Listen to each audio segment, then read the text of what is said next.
नमस्कार, खबरों का पंचनामा देख रहे हैं आप। मैं हूं आपके साथ पूजा। हम लेकर आए हैं देश और दुनिया की 5 बड़ी खबरें, जिसमें चर्चा के लिए मेरे साथ स्टूडियो में मौजूद हैं कैपिटल टीवी के editor in chief doctor Manish Kumar. Doctor साहब, बहुत बहुत स्वागत है आपका। धन्यवाद। सबसे पहले नजर हेडलाइंस पर।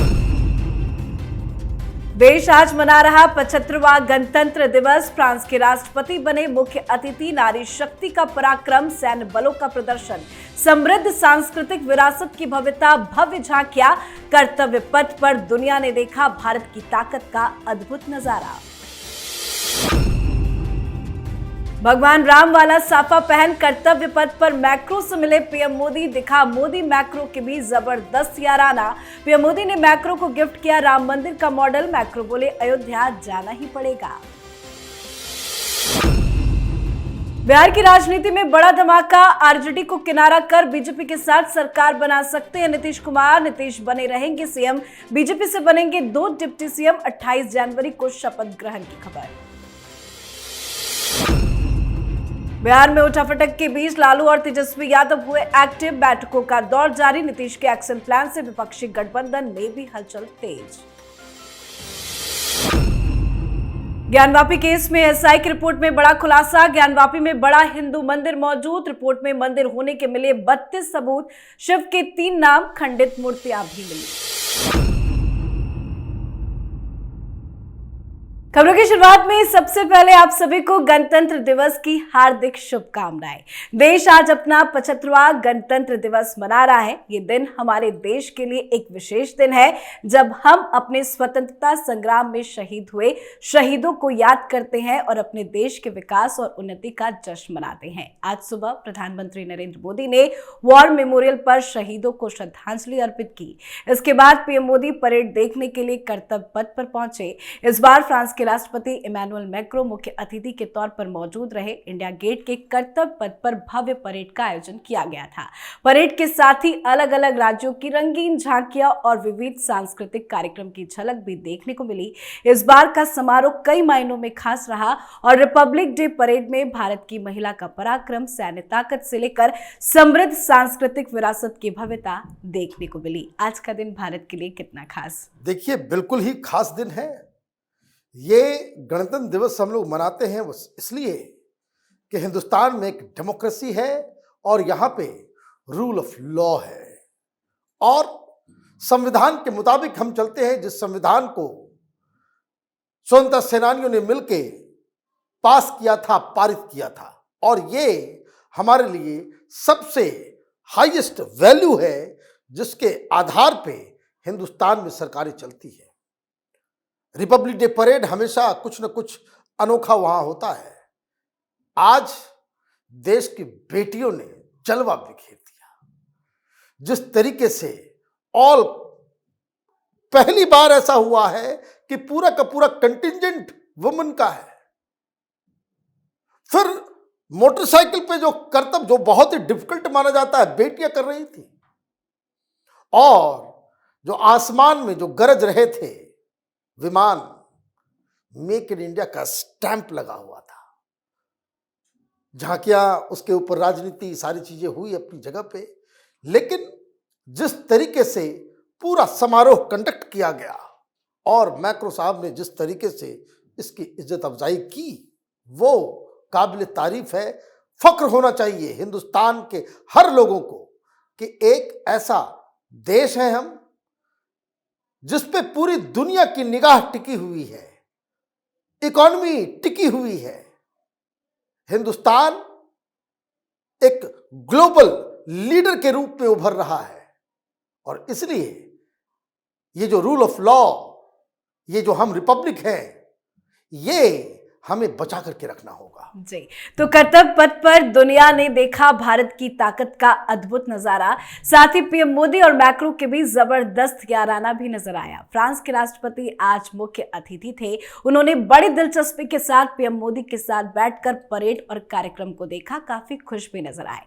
कल ही पीएम मोदी और मैक्रो ने जयपुर में संयुक्त रोड शो किया था, जिसमें बड़ी संख्या में भीड़ उमड़ी थी। पीएम मोदी ने मैक्रो को राम मंदिर का मॉडल गिफ्ट किया और एक दुकान पर मसाला चाय भी पिलाई, यूपीआई पेमेंट कर मैक्रो को दिखाया। साथ ही आज पीएम मोदी अपनी खास पगड़ी को लेकर चर्चा में बने रहे। पगड़ी भगवान राम को समर्पित रही। आज कर्तव्य पथ पर उत्तर प्रदेश की झांकी में भी भगवान राम की जन्मस्थली अयोध्या का अद्भुत नजारा नजर आया। भारत के राष्ट्रपति ने भी देश के नाम अपने संबोधन में राम मंदिर का जिक्र किया। पीएम मोदी और मैक्रो की दोस्ती दुश्मन देश को कितना बड़ा संदेश। देखिए, आप फ्रांस के साथ हिंदुस्तान की जो दोस्ती है किस हिसाब से है, लेकिन एक बात आपने वो चाय वाली घटना के बारे में बताया, तो अगर वो आप उस वीडियो को देखेंगे तो वो तो चाय पी रहे हैं, पेमेंट यूपीआई से किया और ये कहा कि देखिए पेड, और वो चाय वाला अपने हाथ में मोबाइल लिए हुए है और प्रधानमंत्री ने कहा कि उसको कंफर्मेशन भी हो गया। वहां जो मार्क करने की चीज है, मैक्रों वो अपने आप को उधर झुक करके देखते हैं, वो पढ़ते हैं कि वाकई ये हो रहा है या नहीं हो रहा है। आश्चर्यचकित करने वाला दृश्य है वो, और गर्व करने वाला दृश्य है वो। पूरी दुनिया में आज जिस तरीके से डिजिटल पेमेंट का पेनिट्रेशन हिंदुस्तान के अंदर है कि चाय वाला, सब्जी वाला, रिक्शा वाला, लोग हंसते थे जब ये बात प्रधानमंत्री मोदी ने कहा था। तो ये चिदंबरम अपने आप को इकोनॉमिस्ट बताते हैं, ये कांग्रेस वाले, ये विपक्ष, वो कहते थे भाई ये कहाँ, देश में तो इंटरनेट का सुविधा ही नहीं है, और वो रेडी पटरी वाले वो कैसे, वो आजकल भिखारी भी बारकोड लेकर के चल रहे हैं। क्या देश में तब्दीली आई है। तो जिन चीजों पे ये हिंदुस्तान का विपक्ष हंसता था, मैक्रो उसको देख करके आश्चर्यचकित हो रहे हैं। तो ये तो हिंदुस्तान पिछले 10 सालों में जो तब्दीलियां यहां पे हुई हैं, जो बदलाव आया है, और जिस तरीके से हम टेक्नोलॉजी के साथ पूरा समाज अपने आप को एडजस्ट किया है, तो जो सिविलाइजेशनल डेवलपमेंट का जो तरीका है, हम लोगों ने कई सीढ़ियां एक साथ लांघ दी है। अमेरिका में भी इस तरह का डिजिटलाइजेशन नहीं है जो हिंदुस्तान में है। ये फक करने वाली बात है। और मैं आपको बताऊं एक बात, एक और खबर आई आज, खबर आई पुतिन साहब की। उन्होंने प्रधानमंत्री मोदी की फिर तारीफ की और ये कहा कि जिस तरह से प्रधानमंत्री मोदी अपने लिए, अपने देश के लिए बिल्कुल इंडिपेंडेंट फॉरेन पॉलिसी लेकर के चलते हैं, दुनिया का कोई भी नेता ये काम नहीं कर सकता। क्यों कर सकते हैं? वो इसलिए कि जो सरकार है और जो प्रधानमंत्री है, उनके लिए देश हित, नेशनल इंटरेस्ट वो सुप्रीम है।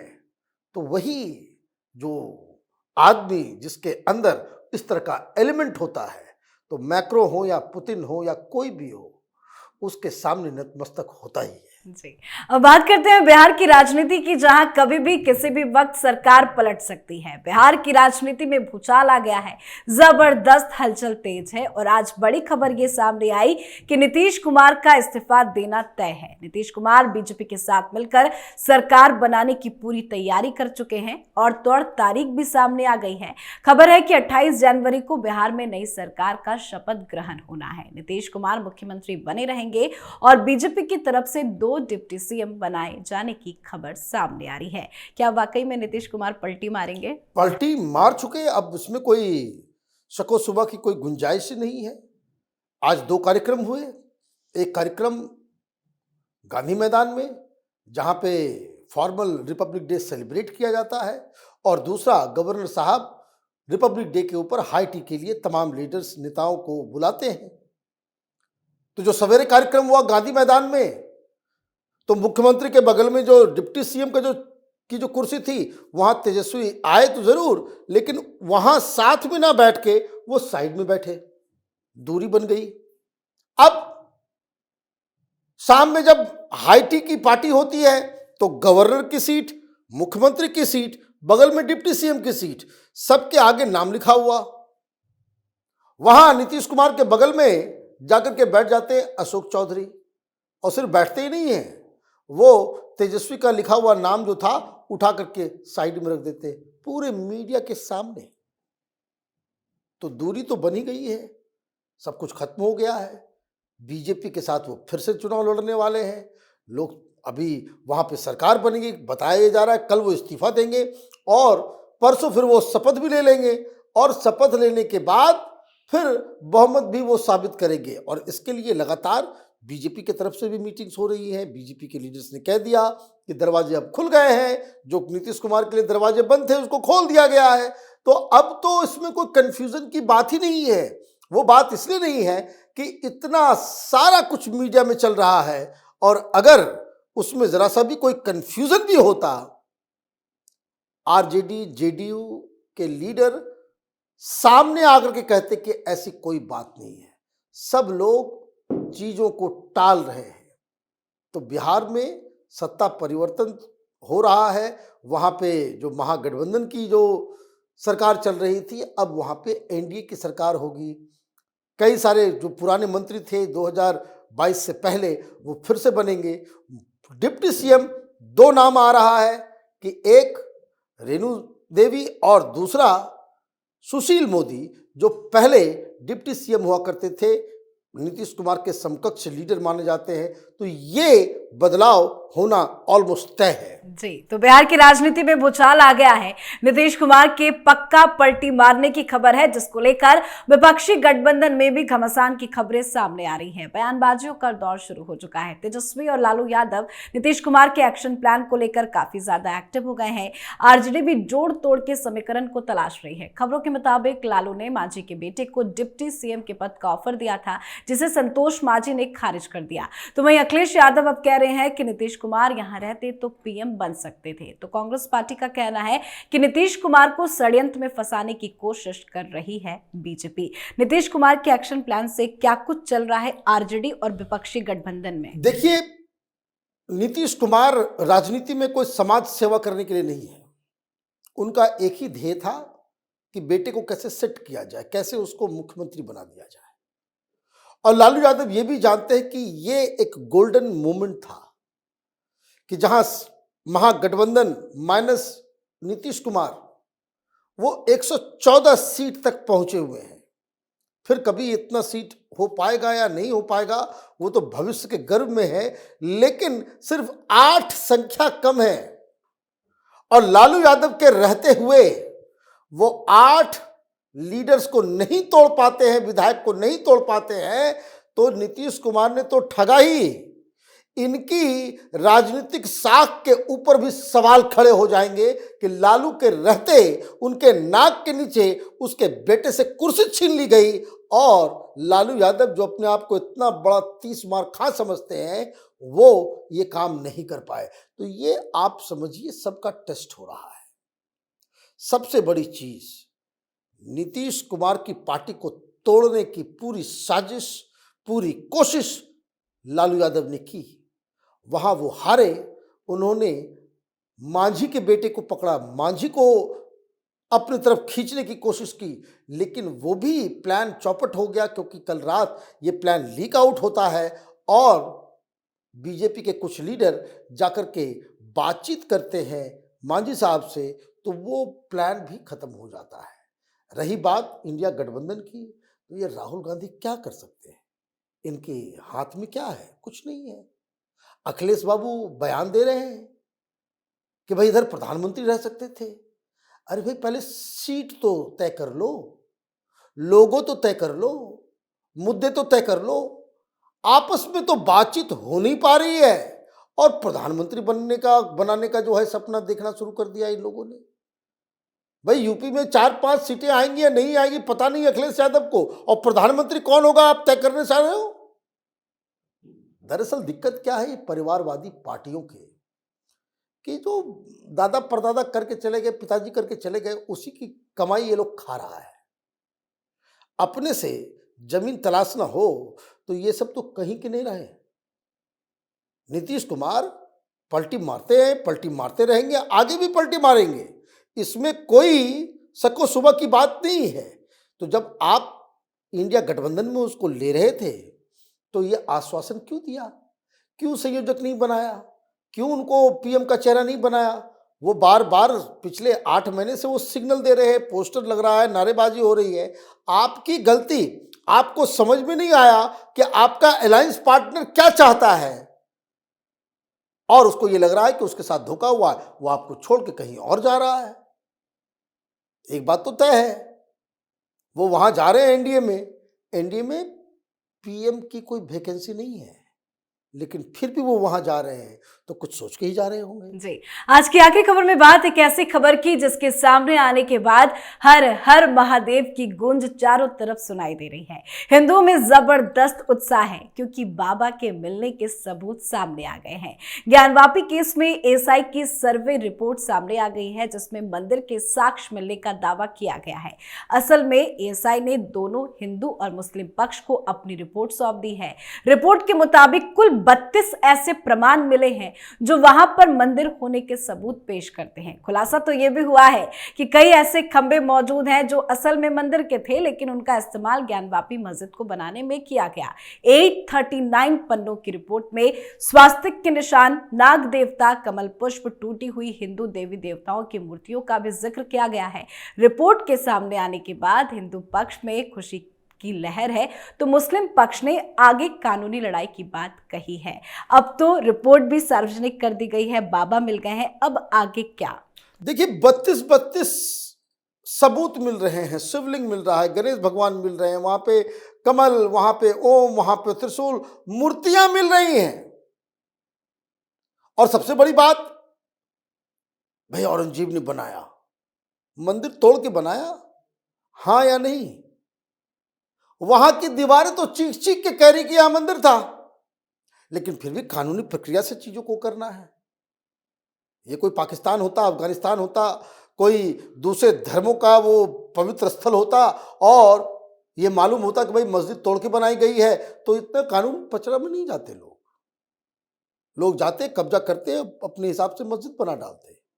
लेकिन हिंदू समाज कानून को मानता है, फॉलो करता है, इसलिए कानूनी प्रक्रिया के लिए जरूरी है कि एक अथॉरिटी, एक स्पेशलाइज्ड एजेंसी ये साबित करके बता दे कि भाई यहां पे क्या था। अब वहां पे निकल आया है मंदिर, अब मंदिर निकल आया तो मंदिर तो बनेगा, मंदिर बनेगा, कानूनी प्रक्रिया से बनेगा, कोर्ट के फैसले से बनेगा। लेकिन वो क्लेम कि हर जगह जो है आप जो घुस के मस्जिदों को तोड़ा जा रहा है, तो ये मस्जिद नहीं है, कोई कागजात मुस्लिम पक्ष के पास नहीं है साबित करने के लिए वक्फ की जमीन है। अब तो वहां सबूत मिल गए हैं, और ये सबूत तो पहले ही नंदी भगवान वहां पे बैठ करके देख रहे थे, वो एक टक उधर जहां पे मेन शिवलिंग है उधर नजर डाले हुए थे। वो तो हिंदुस्तान में ये जो तथाकथित सेकुलर पार्टियां हैं, ये जो है विचारधारा की अफीम पी के नशे में मदमस्त थे कि जो हिंदुओं के इस अधिकार को बिल्कुल उसको साइडलाइन कर दिया था। तो अभी रामलला बाबरी मस्जिद से उधर बन गया, भोलेनाथ को कैसे छोड़ा जा सकता है? अब भोलेनाथ का काम निपटेगा तो फिर कृष्ण कन्हैया के जन्म स्थान को कैसे छोड़ा जाएगा? ये टाइम है, देश में सेकुलरिज्म और सर्वधर्म संभाव जिस किसी को भी स्थापित करना हो उसको आगे आना चाहिए और ये कहना चाहिए कि 5-10 जो मुख्य ऐसे मंदिर जिसे तोड़ के वहां मस्जिद बनाई गई है, मुस्लिम पक्ष को स्वतः दे देना चाहिए। ये कोई भाई मस्जिद, इस्लाम में कोई मस्जिद कोई बहुत एसेंशियल है जहां आप कहीं भी वर्शिप कर सकते हो। ये हमारे लिए, हिंदुओं के लिए उतना ही इंपॉर्टेंट है जितना मक्का मदीना है मुसलमानों के लिए।